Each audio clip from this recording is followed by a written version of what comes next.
Differential का axle का bearing डालने के बाद फिर आवाज़ आ रही है और या रास्ते में एक्सल टूट गया है, तो उसमें जो फॉल्ट आता है आपको चेक करवाता हूँ।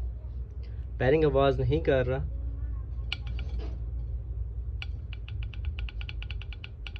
ये आवाज़ आप सुन रहे हैं, ये एक्सल का साइज़ डाउन है, जिस वजह से ये बैरिंग से ये इस तरह की आवाज़ आ रही है। कुछ अरसे बाद चलने के बाद ये एक्सल टूट जाएगा। अगर आपकी गाड़ी में मसला आ रहा है, इस तरह की आवाज़ आ रही है या फिर इसमें प्ले है, तो आप इसको या रिपेयर करें या मुकम्मल एक्सल को चेंज करें।